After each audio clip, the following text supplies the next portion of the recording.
have a great show for you today. Great interviews again, man. Got 40 interviews out or so out of Netroots Nation, so we have interview after interview, but all substantive, all very substantive interviews that we kind of piecemeal them on you as the time goes on. I hope you're enjoying it.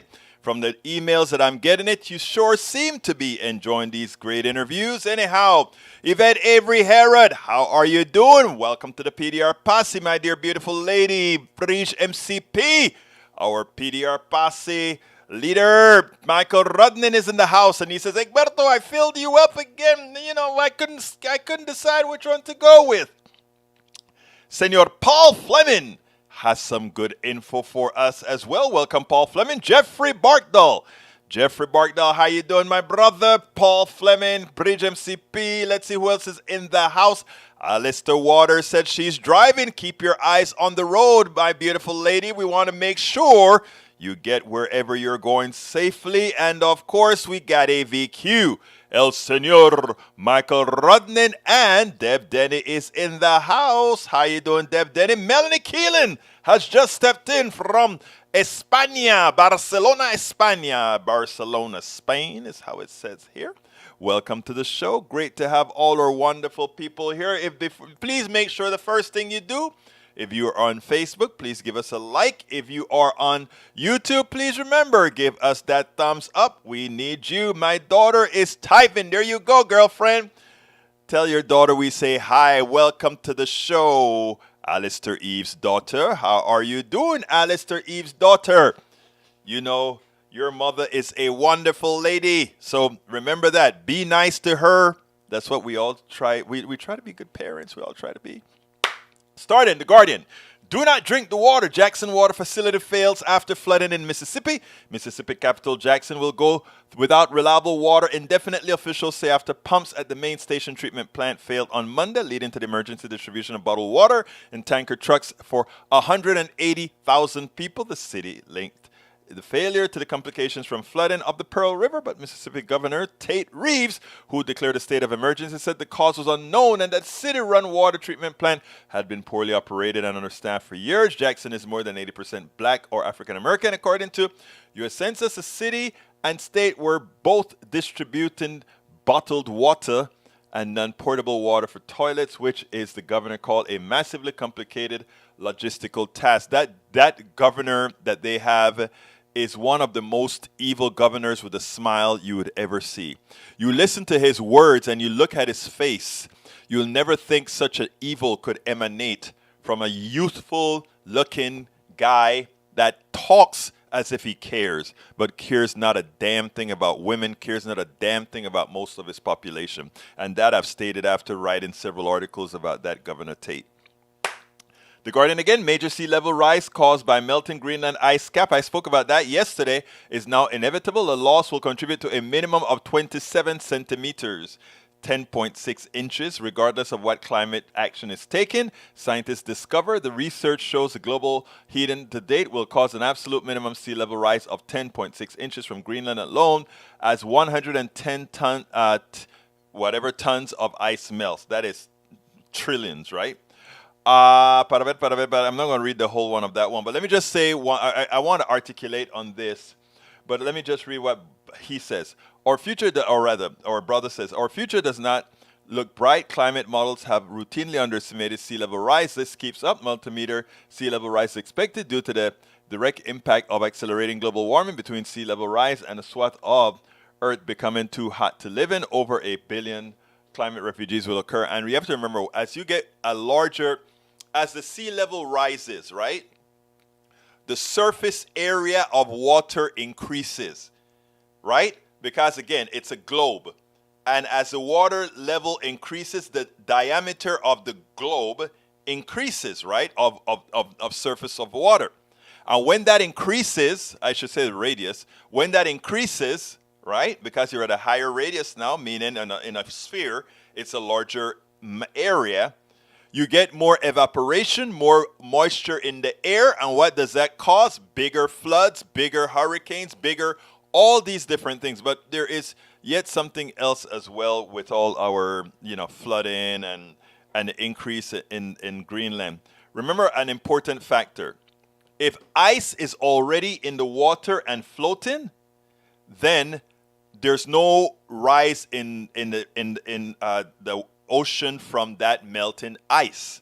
However, well, substantially that is, because the temperature after 4 degrees, water expands. But if water is melting from land, that is a direct increase in sea level. And that's what's happening in Greenland as opposed to other places where floating ice is melting. Big difference. All right. Third item from Rudnin. Come on. California approves landmark bill to give fast food workers more power. The bill will create a new 10-member fast food council with equal numbers of workers, delegates, and employers. That is similar to Germany, along with 2 state officials empowered to set minimum standards for wages, hours, and working conditions in California. A late amendment would cap any minimum wage increase for fast food workers at chains with more than 100 restaurants at $22 an hour next year, compared with the statewide minimum of $15.5 an hour, which cost of living increases thereafter. A survey of fast food workers, Los Angeles, published by UCLA Labor Center, January 4th. I love this. I love this. Finally, workers getting somehow closer to a living wage, even though in California, some parts, you still can't live on that. Just about everybody in the house has to be working. Are we, as a nation, going to uphold FDR's vision of uplifting people out of poverty through decent wages, where we approach a minimum wage as a living wage? I think so, Radnan. I think we are going to get that if we get progressives elected. If we continue to elect conservatives, which means conserve whatever the wealthy has, no. But I think we're moving from that. That's why, I finally heard a congressperson said, not only are we going to win the House, but we are going to increase our numbers in the House. They're coming in line with my beliefs. I honestly believe we get at least 53 senators, and we get at least a +3 in the House. When I say a +3, I mean +3 from where we are right now. A lot of people don't believe it. They say, oh, well, Biden is at 44, Obama was at 44, and at those same times, Obama was decimated in 2010. That could happen to Biden? Not a chance. Obama, when he was at 44, he was on the way down. Biden at 44 is on the way up. Very big difference.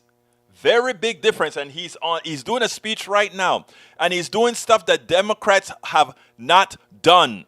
Obama didn't do it. He's letting the Republicans have it for the evil that the Republican leaders have it for the evil that has emanated out of their policies, out of their mouth. And he's letting America know that they have supported nothing that helped America. They voted no for all these other issues. All right, I got to get to my video, so I'm going to let that one slide. The good thing, Brother Rudnan put all that stuff in the links to that stuff. So please, guys, look at what our brother has researched. Afghanistan was prominent on the news today, so I'm not going to read that one out. Okay. Alistair says her daughter is typing, so we don't have to worry about accidents. Daniel Ledo says the water pumps are racist. Okay. Boy, you really have a problem, my dear brother, but that's okay.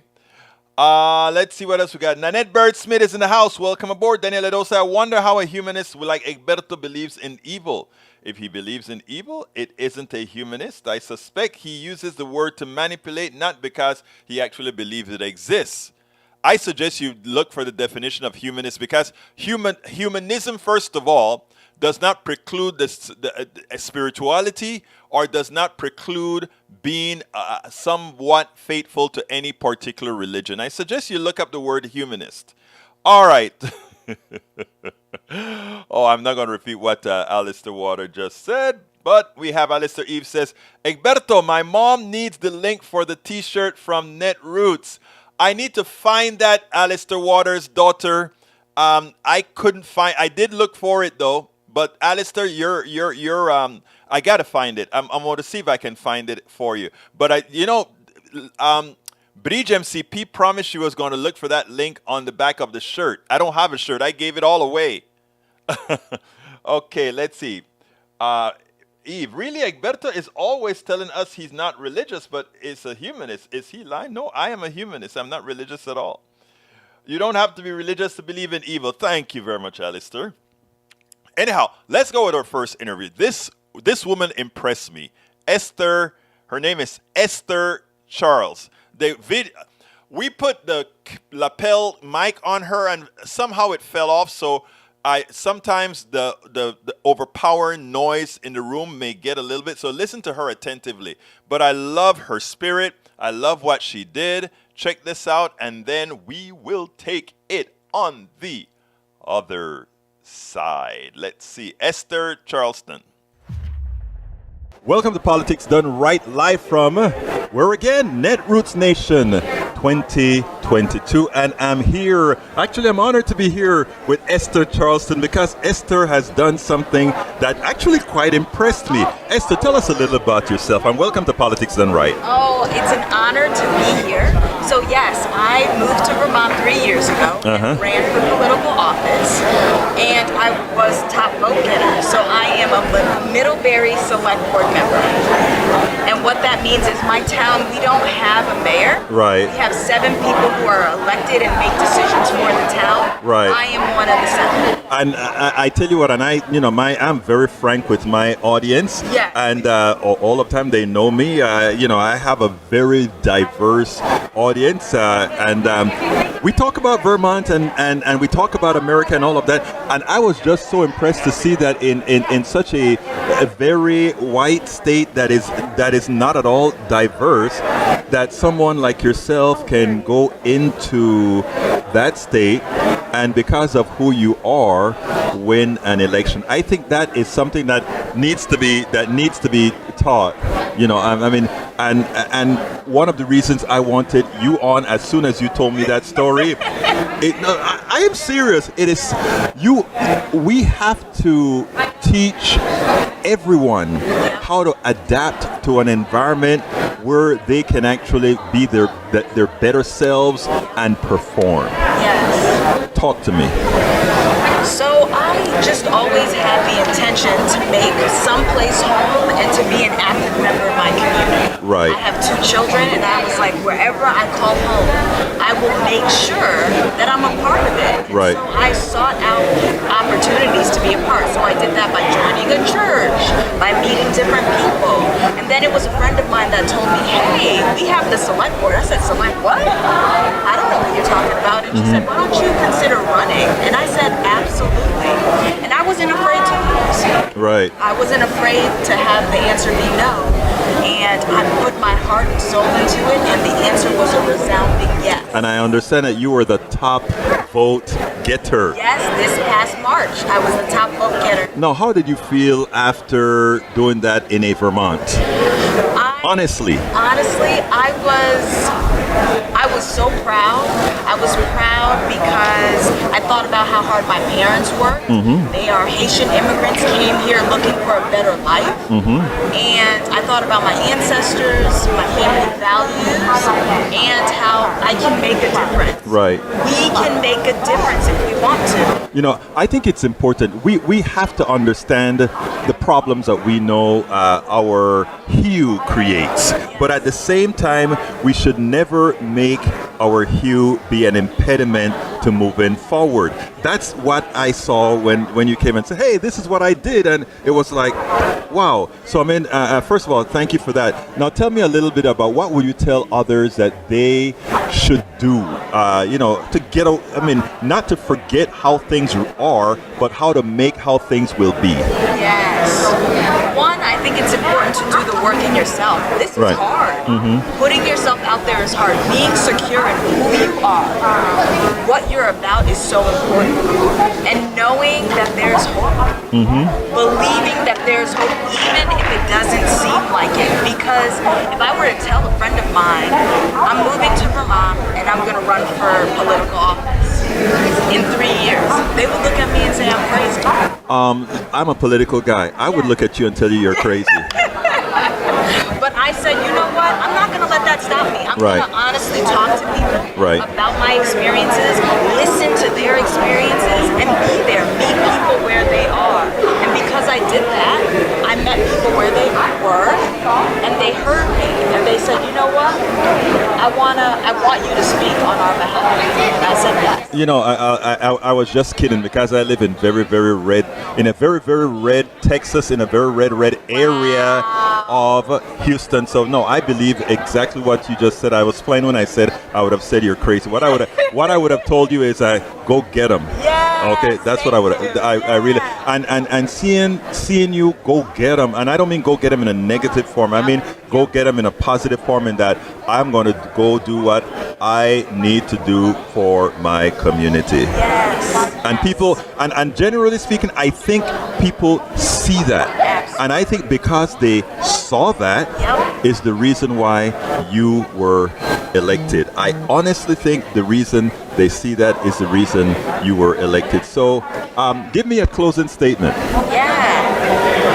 I'm going to run and be a governor of Vermont, so don't forget that. Well, I said a closing statement because there's one other question after that. Okay. And it goes like this. What would you have liked me to ask you that I didn't?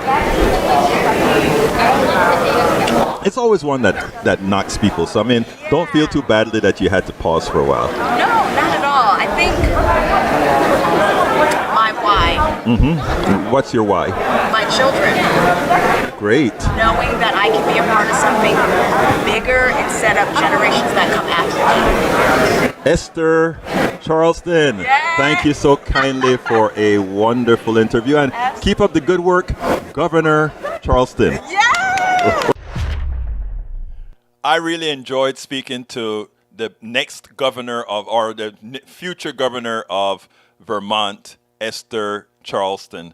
Let me just say, first of all, it was my fault. The mic I didn't notice that the mic fell off of her. What I did is I brought up her volume. I went and did some audio processing, Wade, to bring up her volume. It wasn't an equalizer issue. It was actually a mic missing issue, that a mic that was there that simply seemed to have fallen off her lapel. Let me just say, I actually processed it and took out all the background sound and had her voice and my voice only, but it sounded terrible because extracting all the other voices made her voice sound like tin, and it was just terrible. It sounded better with the noise in the background. So anyhow, let's see what else I got to do here. Daniel is still complaining about me using the word evil.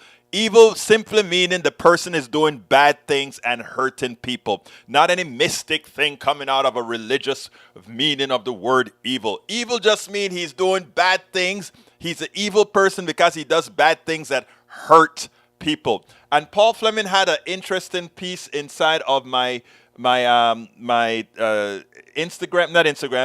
messaging. He pointed out, breaking, Google has removed Truth Social from the Google Play Store due to their lack of moderation of violent content, including users openly planning to overthrow the U.S. government. It's about time. We have to be tough on those terrorists. We cannot allow the American Taliban, the American terrorists, to take over our wonderful country in which at least 70% of people want to live a nice, democratic life.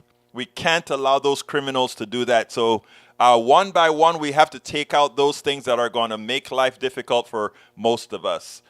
Thank you very much for pointing that out, Brother Fleming. All right, we got, what else we got here? We have... Bridge MCP says, come on, guys, give those thumbs up. Bridge says she's cool. Whoa, Egberto Willies, you're good, smart man. Oh, well, thank you. Love you, girl. That's homophobic, gay, gay. Oh, no, she's not. Mike Cisak says, so Egberto doesn't believe in the First Amendment. You bet I believe in the First Amendment. But even the First Amendment has limits. You can't go into a darn theater and call fire, get a lot of people hurt. It's that the First Amendment does not protect you from that in the least. Anyhow, great interview now with Vic Uzumeri, who knows both healthcare systems. And even though he's a very diplomatic guy, we got him to tell the truth. Check this out. We'll then take it on the other side. Welcome to our first edition of Politics Done Right outside of Netroots, or rather in the Netroots Nation Conference here in Pittsburgh, Pennsylvania. And as our first guest today, we have Vic Uzumeri. Vic Uzumeri. I noticed I paused because I wanted to make sure to get Uzumeri correctly. Vic, welcome to Politics Done Right. Thank you, Alberto. Hey, Vic, we're here trying to unite folks here in the progressive domain and learn about different policies, etc. And one of the things that I've been very interested in is healthcare. Mm-hmm. Now, you are, I call you an expert because you've lived in both systems. You've lived in the American healthcare system and you've lived the Canadian healthcare system. First of all, just an absolute term, which is the better system? Like every business system, and right. I'd characterize these as business systems. I mean, we tend to put magic in there. It's magical healthcare, medicine, Ouija board, and all kinds of stuff. They really are trying to systematically deliver healthcare services to the population. So, in U.S. has one system. Mm-hmm. Canada has another system.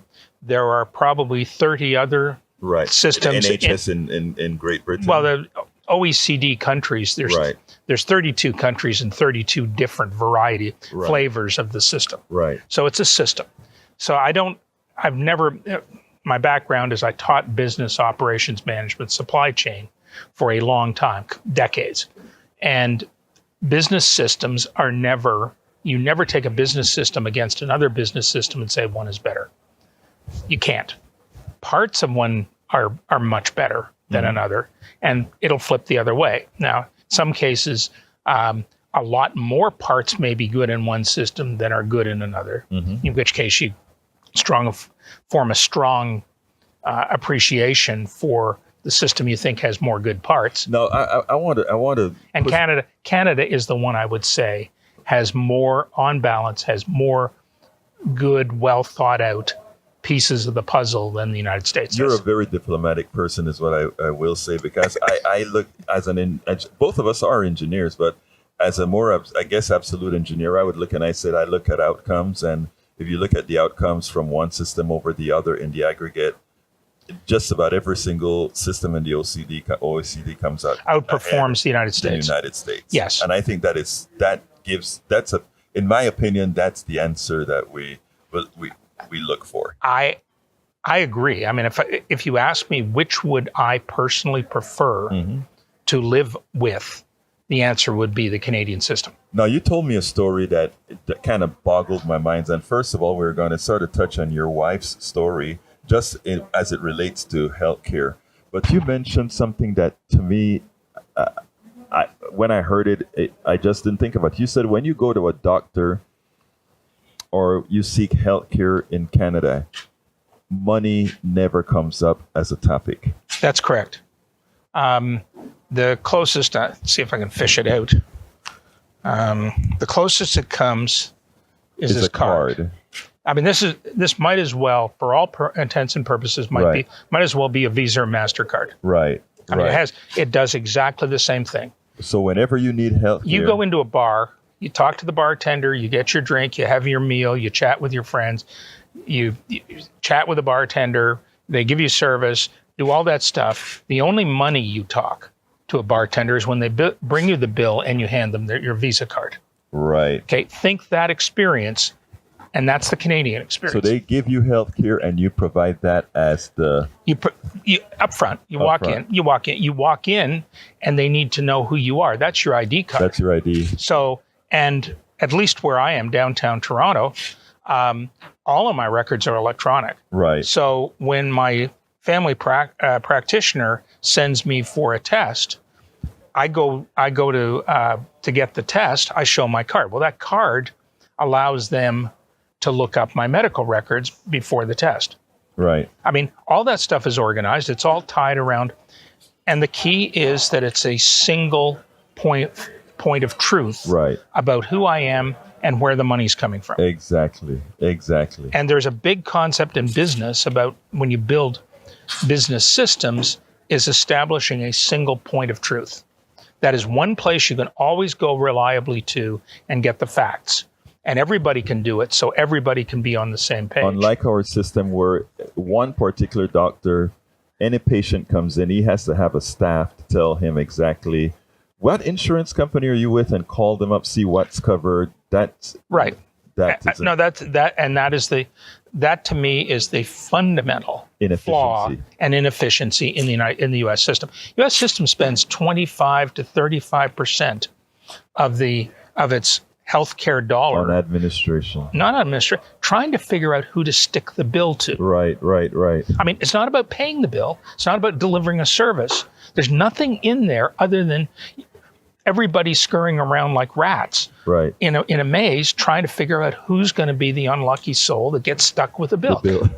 That's the whole. That's almost quarter to a third of the total healthcare expenditure in the United States. Canada does not have that at all. Right. All right. So right there is any medical service you want to provide in Canada.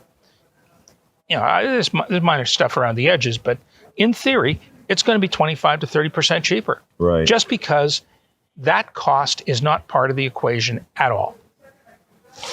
That is shame. So tell us a little bit about your recent experience that probably would have bankrupted somebody here in the United States, and you had it in Canada. Well, we just moved. My wife and I just moved from Atlanta. I mean, my background is I spent 20 years teaching at Auburn University. Then I took early retirement and lived for the past decade in Atlanta, downtown Atlanta.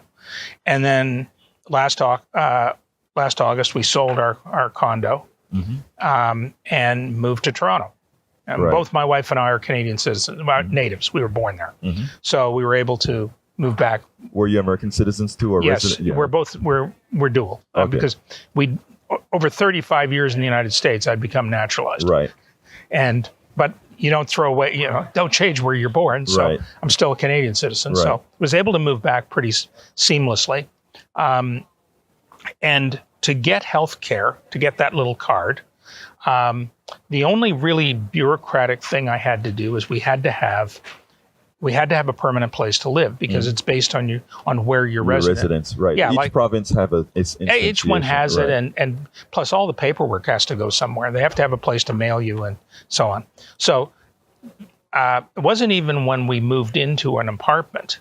It's when I had the signed lease from the apartment. Right. I was able to go down to Service Ontario, the government office with one-stop shopping, show them the signed lease, and they handed me, the equivalent of a temporary driver's license. They handed me a sheet of paper, which was my temporary health card. Had the code that mattered. Right.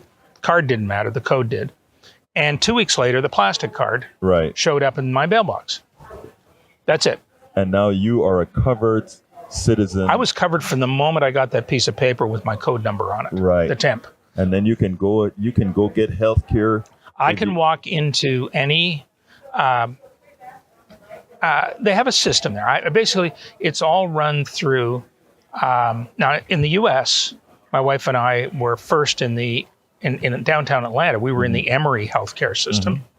I had U.S. pensions and have very good, Medicare Part A, B, C, D, and supplemental from the last one was Humana. I mean, we were well covered in the States, and I was in the Emory system and then in the Piedmont system in downtown Atlanta. And within those systems, we could sort of get anything we wanted. With that card, with the Ontario card, I can walk. I go to my family practice. They assign you. You have to have a family practice. You have to have a quarterback. So the first thing you do when you get the card, or even when you get the code number, is phone a exchange, and they take your information and say, okay, and then they go look for a family practitioner, and they say very clearly up front, if you don't like them, just call back and we'll get you another. Right. I mean, it's not like we're sticking them, but here's one we think, the one we have right now is a 5-minute walk. Right. They had that criteria, and so my wife and I each have our own family practice, and everything goes through them. Right. And they can, anything I need in the way of services or diagnostics or testing or anything like that, if it makes medical sense. And he just writes a referral and boom, it's done. Right. When I go to get the test, I just show my card. Right. They knock it off. There's never a conversation about money. Right. There's never a conversation about bureaucracy. Right. The only bureaucracy I've encountered in the Canadian system is bureaucracy if it had a specific medical meaning and requirement. It was exactly. I get exactly what you're talking about. There's a reason for that bureaucracy. Yeah, when you're arguing over, when you're talking about when will I get another appointment, the other appointment is, well, when will it make medical sense for you to come back? No point coming back in 2 days. Nothing will have changed. Right. So to go from the Emory and the Piedmont system, which are very sophisticated systems. Right. I mean, those are probably right at the top of U.S. medicine. Right. Business practices. Right. To Canada, and it's just so clean and simple. Right. And because it's all through the same system, my records are available to everybody I go to. I don't have to make. You don't have to fill out a whole list. They already have them. Efficiency. If they've got my code, they've got the access, and they already have. I tell you something that they use in the United States to dissuade people from doing things like that. Right? They like to use this thing called privacy, not realizing that's in having your records centralized like that is. Well, you got a trade-off. You got a trade-off. Right. You can hide your medical condition from your doctors. Right. And you can be confident that they will not know what you've had and where you've had it and what's happened. And then they can make a mistake and kill you. And that's what people don't understand. But the other thing that they talk about with privacy is that, well, if everybody has your records, they can actually see it. And to my thing is, the only reason to hide your medical records in the United States system is to sort of con the system so that they don't know, some entity doesn't find out that you had something before. Yeah, if you're running running a really good Social Security scam, then that kind of privacy makes a hell of a lot of sense. I'd be all for it. Exactly. I mean, every Social Security scammer. I mean, but that's. When I say business systems, you got the same business system issues in every other business system. Exactly. Did the supplier really put stuff in the container before they shipped it, or did it drop in the ocean? Anyway, Vic, I want to, before we close here, I want to go over that story about your wife. Okay. So let's go ahead and talk about something happened recently. Just tell us that sequence. Yeah, this is after we arrived in Canada, and my wife. My wife went to her family practice, and said she was told she really needed to have. It was time to have some diagnostics. There were some signs and stuff like that.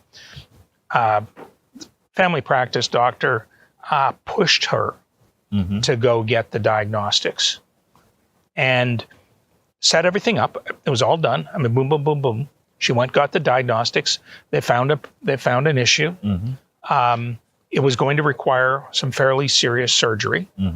The next step is the lab that found the surgery, the doctor at the lab that found the surgery had already went straight ahead and made a referral. And where we are, we're very fortunate. There are 5 major research teaching hospitals within a 5-minute drive. Wow. So, I mean, they just went around all these great hospitals and said, okay, who's got an opening? Oh, okay, over there. My wife went there. Turns out the doctor is probably top 20, top 50 in North America. Wow. Young guy, I mean, 40s, sharp as a tack, really nice. And his performance was absolutely professional. I mean, as good as you. Emory and Piedmont would die and go to heaven if they could deliver that service. Right. And you got some of the best insurance here in the United States, and it turns out that this that's going to cost you nothing. Well, as I said, other than your taxes. Piedmont or Emory, on their best day would have equaled what we got. Imagine that. She went into hospital. She had surgery. Actually, before that, he wanted to be certain of the diagnosis, so she had full blood workup, ultrasound, MRI, CAT scan, everything. Boom. It took him about 2 weeks to get it all scheduled. He looked at everything, took it to a team in one of the hospitals where they actually review these cases as a group. And, so they get input from multiple eyes on the problem. Came up with a plan, involved surgery, booked her into a hospital. She went in, she had the surgery, she stayed 3 days, went home. She got 10 visits from a home support nurse, RN. Just to follow up. Make sure that follow up after the surgery was going well, there was no infection, yada, yada, yada. And she has regular appointments with a follow-up nurse at the hospital every couple of months now, scheduled out for life. As long as she wants them, as long as she needs them, she can have them. She can just go there. Total cost? 0. Out of pocket? No, sorry. It's not total cost, a lot more. Out of pocket to us? 0. But the truth, and then one of the things that I asked you, and we're coming close to the time that we have to close, but one of the things that I asked you was, hey, Vic, but aren't your taxes a hell of a lot more than in the United States? And your answer was a bit surprising. Well, it's hard to tell, but it's not hugely different. I mean, because first of all, the moment we came to Canada, I was able to drop the Medicare Part B and the Humana Extended Health that I was doing through my pension plan. So right there is about $500 US a month. A month that you don't pay at all. That I don't pay at all. Gone. Now, are my taxes higher than that? Because of my situation, it's actually a little high. I had some business losses in a previous year. Right. They carry in the States, they don't apply in Canada. So I'll probably know next year. My sense is I'll pay a little more in Canada. Right. But for what it's worth. But not remotely. It won't be egregious in any way. Right. And the net effect is, but the peace of mind. The peace of mind. And you know that you can get the service when you want the service. So the fallacy that you have to wait. I tell people here in the United States, try to make an appointment with a specialist. Here in the U.S., sometimes you're months away from being able to see a specialist. You'll be months away from seeing a specialist if it's an elective situation in Canada. I mean, right. Specialists for elective surgery are scarce everywhere in the world. Right. So you're going to get that, and your mileage may vary. I mean, my mother had a hip replacement, and they made her wait 6 months. 4 or 5 of those months she was doing rehab. Right. Now, either that rehab was to see if she really needed it after all. Yeah, I mean, was either to sort of a sneaky way of rationing the care. Right. Or it was just damn good medicine. Exactly. And I don't know which one it is. I'm not going to say. Right. Overall, my sense is financially on the medical side, we're going to be close to a wash or somewhere reasonable. And it allows the system that's been built, which has its weaknesses. I mean, there's some areas that Canadians bitch about their healthcare system. Right. Everybody. Well, the only thing is when they do survey, if you do a survey of Canadians and say, are you satisfied with healthcare? They'll say no. If you ask them another question, would you trade your healthcare for the U.S.? The answer is hell no. No. And I think that is where we ended. Vic, thank you so kindly for being a part of Politics Done Right. Enjoyed it. Absolutely. So anyhow, I got to do my quick ask, folk.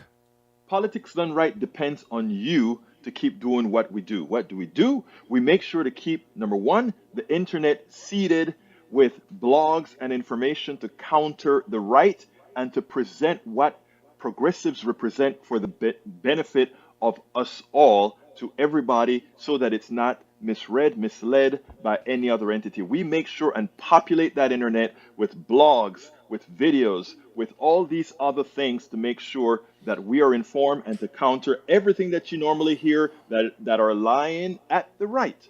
We also make sure to create articles in magazines, articles in newspapers all around the country to ensure, again, that our message gets out there. Last but not least, we also write books. As you see it, Class Warfare, the only resort to right-wing doom, How to Make America Utopia, are two of the many books that I've written on these issues. So please support us in one of many ways. Numero uno, you can support us at PayPal, either one time or monthly. Go to politicsdoneright.com/PayPal. You can support us on Patreon. That is politicsdoneright.com/Patreon. Patreon is spelled Patreon. You can support us by becoming a part of our YouTube channel, going to politicsdoneright.com/YouTube, or you can support us in many other forms that you can find at politicsdoneright.com/support. Be sure to visit our store, politicsdoneright.com/store, and get our books at politicsdoneright.com/books. And folks, please don't forget to continue to support. Please continue to support our YouTube, or rather our GoFundMe for the trip that we took to where we're getting all this multitude of great interviews at politicsdoneright.com/netroots. Again, that is politicsdoneright.com/netroots. Bridge MCP wants me to put something on the screen. I'm using a different method for the screen, so I think I can do it without the flickering. There you go, Bridge. The evolution of medicine. It went from that sign all the way to dollar signs. I love that meme. And by the way, let's give brother Ledo an education, because he continues to just believe that evil has some mystical value only. Here's the definition. Adjective when used as an adjective: immoral and wicked. Other definitions: profound immorality or wickedness. If you want to make it more less whatever, you can also say something which is harmful or undesirable. All of that is the definitions of evil from Webster. So therefore, I don't know what got into Brother Ledo, who somehow believes that somebody using the word evil has to mean they're religious or otherwise. It's not the case, Mr. Ledo. Later on, I'm going to take up this article, which was brought to us from Alistair Waters, which is Reform Austin, was most Texans pay more in taxes than Californians. Actually, I may have to leave this for tomorrow, because I got to play the other interview, and then we'll take it on the other side. So let's go ahead and play the other interview, and we'll take it on the other side. We're here at Netroots Nation 2022, Pittsburgh, PA. Politics Done Right. Once again, coming live. Today, I'm honored to be with Adam Green. Adam Green is one of the co-founders of Bold Progressive. How are you doing today, my friend? Doing okay. Well, look, before we even get started, what I like to do is learn a little bit about the person. Tell me a little bit, who is Adam Green? Who is that? That's such a complicated question. I know, that's the reason I asked. Well, first of all, Adam Green is hilarious. Just kidding. Yeah. No, Adam Green, that's interesting. Politically speaking, right. Adam Green had his foundational moment in South Dakota many years ago on a campaign where I was just this novice political person who happened to stumble in this situation where little guy family farmers were attacked by big corporations. Right. And part of my job during the campaign was to talk to them and help them express themselves at these press conferences. And what I learned that year was that these very pro-life, pro-gun, evangelical, lifelong Republicans were willing to cross party lines and vote for a Democrat if economic populism was at the center of everything. If we fought for the everyday little guy. Right. And that really is the ethos that I think I live my life by, including my political life. Like, let's fight for the little guy and help everyday people stand up to big corporate power. Now, you said it was a political campaign. Would that have been Dean's campaign, or whose campaign was it then? Well, it was actually a couple years, I think, before that. It was 2002. Okay, There's a guy named Kim Johnson, who is running in a 20-point red state. The year after 9/11. Where Democrats got decimated, and we ended up winning that year by 524 votes because we fought for everyday family farmers who were at threat of having their farms taken over by big ag monopolies. And I think that's the recipe for political success for Democrats right now. And I think that's what Bold Progressive tries to do. You try to. I hate to use it. Sometimes when you say educate, it seems a bit condescending. So you try to enlighten folks to how best to address their particular population, correct? Yeah, I think that's right. And I think part of what you're the solution to is a very broken conventional wisdom in Washington. And it amazed me during the healthcare fight in 2010, as we were advocating for the public option, which was by far the most popular provision of the initial bill, right? Even New York Times polling showed that 50% of Republican voters wanted it, let alone like 70% of independents and 80% of Democrats. Basically a nonprofit entity to compete head-to-head with private insurance and create some market forces that bring down costs and give people a better deal. And all these reporters would say to me, why are you asking these Democrats in red states to walk the plank on this liberal issue? And again, I just think back to the South Dakota moment. It's like, this is not out of touch. This is in touch. Like, if we want to get past some of the cultural divide issues in these red states, the way to do it is to lean hard into economics so that people rally to our side, right? So that just the conventional wisdom, the guidance telling them, the educating, telling them, don't do this, it's too liberal, is actually giving them very bad political advice, which then leads to us losing elections. So I think part of what we're trying to do at Bold Progressives is say, hey, basically run on Elizabeth Warren style populism if you want to win in red or purple areas, not just blue areas. I've seen you on a few of the network shows, and I've seen how they've twisted that message several times, and they do it all of the time. And I think a lot of progressives that go on to the national networks sometimes, I think, believe that these guys just don't understand. I think that they understand just well. I just think that how do you talk about a public option if Aetna is one of your major advertisers? Please explain to me. I don't know. Maybe I don't know something. How do you accept what Adam Green is saying on network TV? And I'm not saying anything bad about these guys. We all have who we're due to. But how could they listen to your message and say okay? Yeah, no, I think it's a great point. It's why I say you're part of the solution, right? And the corporate media is fundamentally broken, and whether you're generous or non-generous in the motives you have, ascribe to them, it is just a fact that there is not a corporate accountability lens in our media coverage. When bad things happen, the root causes, which often lie in corporate misbehavior, are never talked about, right? Like the BP oil spill that happened back in the day. Like, where's the accountability? Where was the conversation about, it was this company skirting loose regulations and knowing that there wasn't a cop on the beat that allowed them to get to the point where we're polluting the planet, right? And I remember during that moment, I was thinking, like, I'm recycling. But how much recycling will I have to do in my lifetime to undo this corporate malfeasance? And that was really never a topic of conversation. It was just like, there's a crisis. We've a crisis.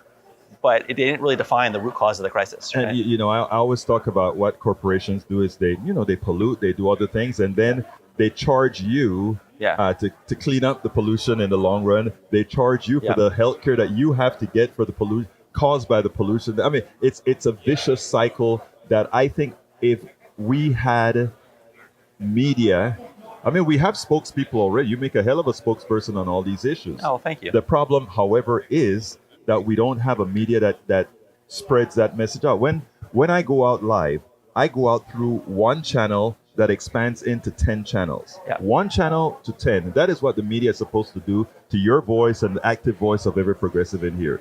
So my question to you takes it this direction. When are all our leaders in the progressive space, you and many others, are going to see a reason to really promote these types of independent media and let the big boys come to you on your terms? I think that is a key question. And I think if things had gone different in the 2020 presidential primary, we would be in that environment now. I hope that President Biden is successful at the stuff that he's trying to do. But there is a culture question that comes with who we elect as president, and eventually, Senate and Democratic leadership in the House and Senate. There is kind of a 1994 old school thinking right now in most of Democratic politics, in part because a lot of our leaders are so old. Nothing against them. Actually, you're absolutely right. Nancy Pelosi and her whole gang are in the 80s. Like, why do you said the big boys? Why do the big corporate media get to ask all the questions at the White House press conferences? Exactly. Weirdly, Trump had a bunch of right-wing media in the room asking questions, which allowed him to frame the message that was then put out through the corporate media, right?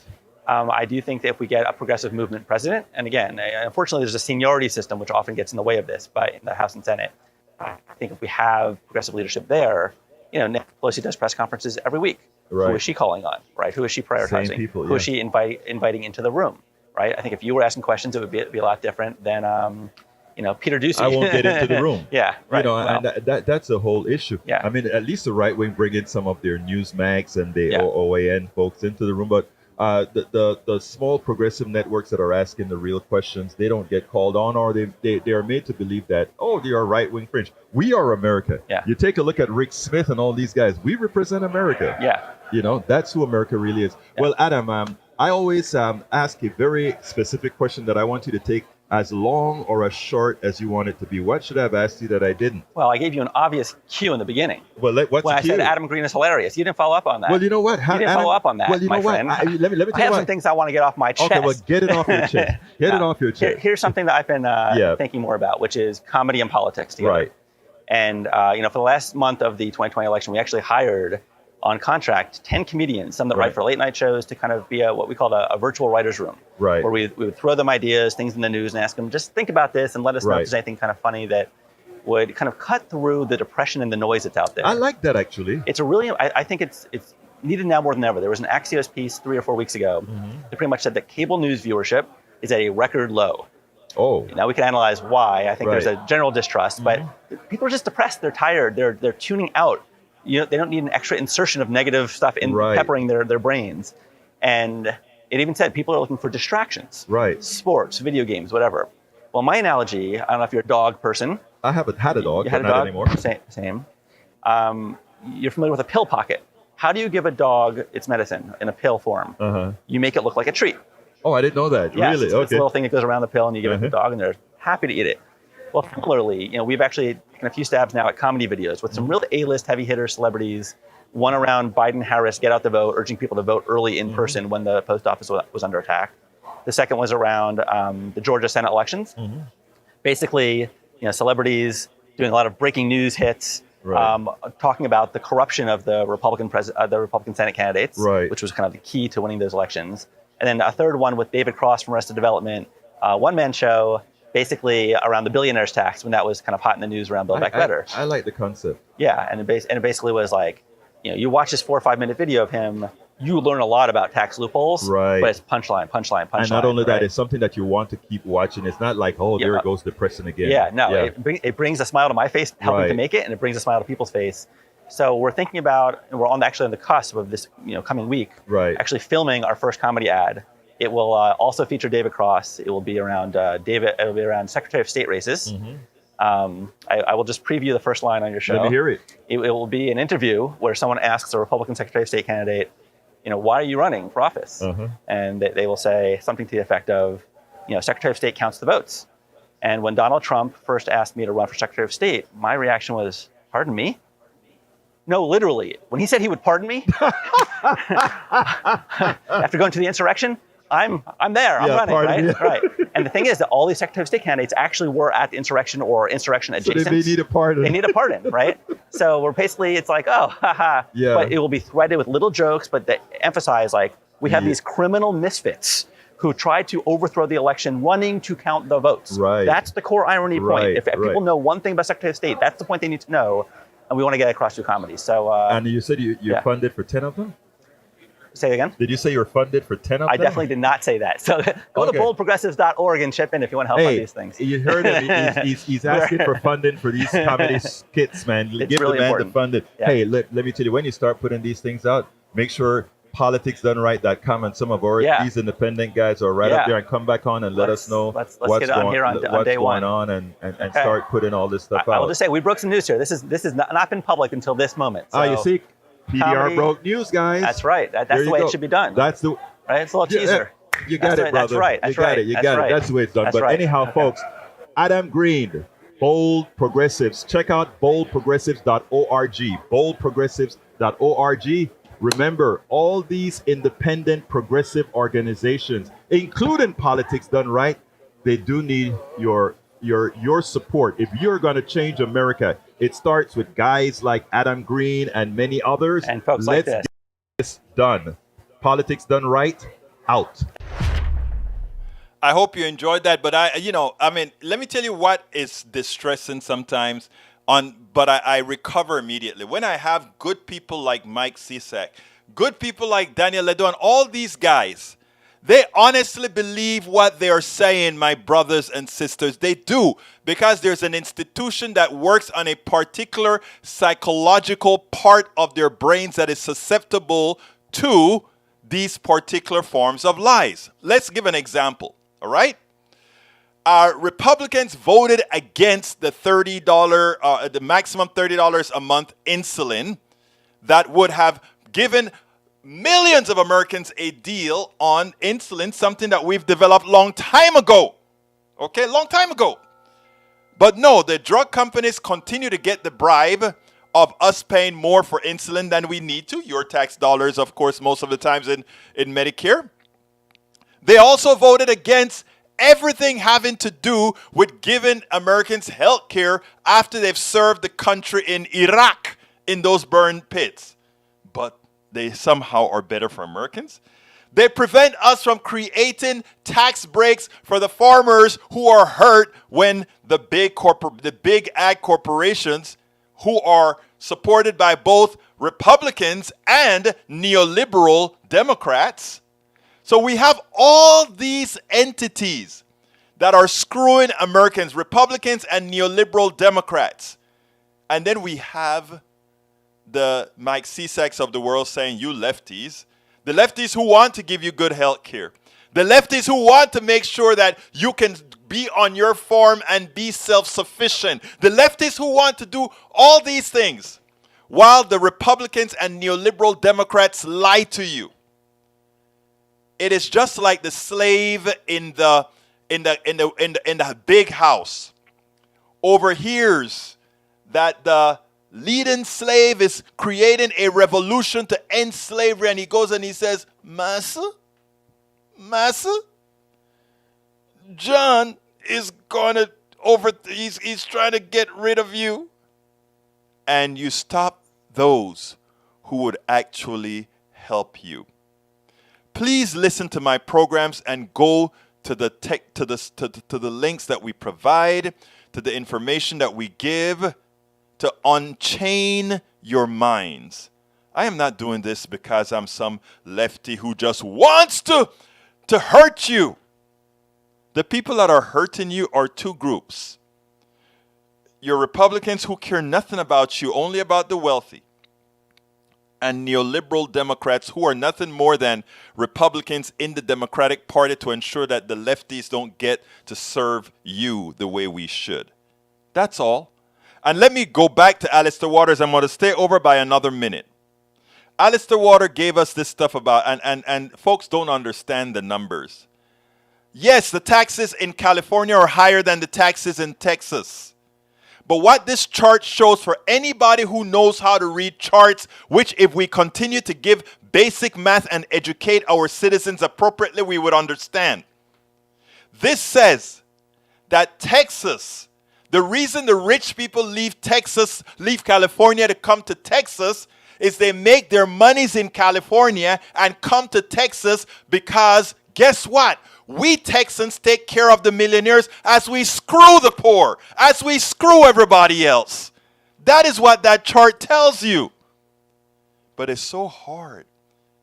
It is so hard for so many to understand that you're being screwed by those people who are smiling at you as they screw you. My name is Egberto Willies. This is Politics Done Right.